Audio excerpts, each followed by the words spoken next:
In my last video about the wildfires raging in Maui, Hawaii, I gave examples that there are people with real agendas in behind taking this land. And there are a lot of reasons why they want this land in Maui, one of those being that they want to turn Maui into a 15-minute smart city. They want to change the layout of Maui. It's even on the website, the 2030 agenda for Maui. So it's there, it's written plain as day. But the media already has it set in stone that the narrative is climate change, and if you speak about any narrative outside of climate change, you're labeled a conspiracy theorist. And in that video, I spoke about how Biden is laser focused on offering the residents of Maui $700, a one-time payment, in order of assistance, as other assistance arrives. Now, in that comment section of that video, people were telling me about a book that was published only 2 days after the wildfires in Maui, Hawaii started to break out. On August 8th, we do have these massive fires starting to break out. And then on August 10th, we do have a book published on Amazon called Fire and Fury, the story of the 2023 Maui fire and its implications for climate change. Now, before we get into the strangeness of this book, you can see the narrative they are trying to play here, that this was nothing but climate change. Even though we were told multiple times we don't know what caused these fires, it could have even been some random arsonist, we don't know. But no, it was climate change. You can personally believe climate change all you want, I don't care. I'm not here to tell you what to believe. But I do happen to believe people can be very evil, and they do have their own agendas. These people of Lahaina did not want to sell their lands. Whatever they're being offered will always be lower than its actual worth. And on top of everything else, this is their ancestral homes. This is priceless. And yet, coincidentally, climate change kicks in and wipes everything out, wipes out all their property. Now, a lot of people who are labeled quote-unquote conspiracy theorists do not want to touch this topic because this book is only 44 pages long, and in the day and age of ChatGPT, writing a book that's only 44 pages long can take a matter of minutes. Because ChatGPT can pull from different media sources all over the internet in an instant, pick up keywords, and pretty much form your novel, until you realize that this AI program cannot do that. ChatGPT can only recognize events that took place in 2021 and prior. I know this from experience. Back when I was making videos on true crime, I would ask ChatGPT to give me a good description for the Idaho 4 case, and it could not, because it could not recognize current events. So I thought, okay, maybe it changed. Maybe it was upgraded to recognize current events. So I go onto the website, I type in, can you please write me a novel for the Maui fires? And lo and behold, it still cannot recognize anything that is past 2021. So now we know this author was not using an AI program. Now, as these fires were raging on the 8th, any media news coverage on the 8th would just be about the fires. Maybe on the 9th, we'll know a little bit more. So you mean to tell me on August 9th, he was waiting for more media coverage, and then he decided to write his book as more news came out. A 44-page book in a day. Now, this could be me being ignorant. I don't know how long it takes to write a 44-page book. Maybe you can do it in a day.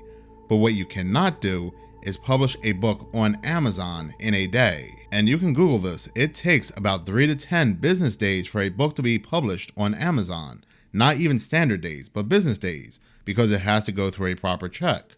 I have a friend who does a lot of books on Amazon as well, anime books, and it takes him about 5 business days for any book to be published, especially a book that covers a very sensitive subject, the Lahaina Maui fires. You would think they would want to thoroughly check this book to make sure there is no misinformation being spread. Now, you may be saying it's a Kindle, it's an ebook, maybe it was released a lot quicker, and that can happen, until you realize the paperback was also released on the 10th as well. No paperback has ever been published on Amazon in one day. Now, this book is only available and seen by those who are verified on Amazon, because a lot of people are coming out asking questions and negatively reviewing this book. So then that begs the question, who exactly is the author of this book, Dr. Miles Stones? Now, while there's very limited information about Dr. Miles Stones on the internet, which is very odd in itself, it looks like this person plays into propaganda, because they have a second book that was published on June 22nd, 2023 called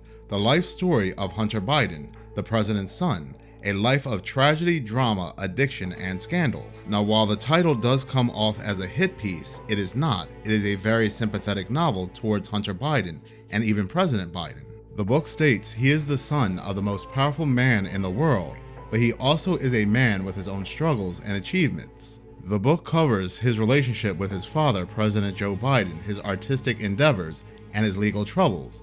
You will also discover the truth behind the myths and rumors that surround him and his family. Who's gonna read this shit? Even when you click the About section of this author, nothing shows up. There is no bio whatsoever. So even though we know nothing of this very elusive, very mysterious doctor, we do know they have an agenda.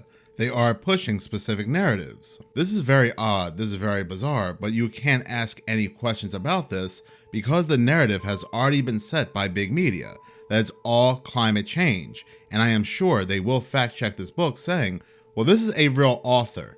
He has nothing to do with the fires in Hawaii. This is just a book writer. So our final determination is that he did not set the fires in Maui. It is false. I bet you anything the fact checkers already have those wheels in motion. Now nobody's saying this individual author set the fires, but he very well could be a part of a larger narrative, part of a larger shadow entity that could indeed have an agenda. Now just recently, Hawaii's governor stated that he wants to suspend the whole housing market to make sure that no one is victimized from a land grab. Now you may be saying, wow, that's wonderful, that's great. These people and their land are protected from sneaky investors. So what this does, it actually stops anybody in the public from buying this land. Let's say there's a very generous person who wants to buy all this land, a rich billionaire. Maybe they have a passion for the Hawaiian people, so they want to go ahead and be very generous to make sure nobody takes the land from this people. Well, they can't do that. Now they're going to say that it's going to take about a couple years to rebuild homes on these lands, and by that time, these residents will have already found shelter elsewhere and possibly moved to other locations. And now that this land is in the private sector, you only have one buyer, and that one buyer is the government. And with no competitors, that means the government sets the price, and that's the only price you'll be able to sell it for. Which means it will ultimately fall into the hands of companies like BlackRock, and thus begins the building of a new Maui, those 15-minute smart cities. I'm already thinking about ways for the state to acquire that land so that we can put it into workforce housing, to put it back into families, or to make it open spaces in perpetuity as a memorial to people who were lost. We want this to be something that we remember after the pain passed. This isn't conspiracy theory. They have been talking about it in their agendas, in their meetings, making Hawaii the first green climate state. These people have contracts for new skyscrapers and buildings being built on this land, and these people not wanting to sell are interfering with these contracts. Now again, you can believe the climate change narrative all you want that's being pushed out there very hard, but it doesn't change the fact that there are people, there are agencies that have big plans for Lahaina Maui. Now this isn't the first time that Amazon would publish a book that plays around with predictive programming. There was a book that was published in 2015 by Mario Redding, Nostradamus, and there is an excerpt that says that the Queen of England will die in 2022 at the age of 96 and will be replaced by her son, Prince Charles. Makes you wonder what other books are lurking within Amazon that has predictive programming. Thank you so much for watching. If you like this channel and you want to see more, please subscribe. If you're already subscribed, please like, as any engagement does help the channel grow. Once again, thank you so much for your support.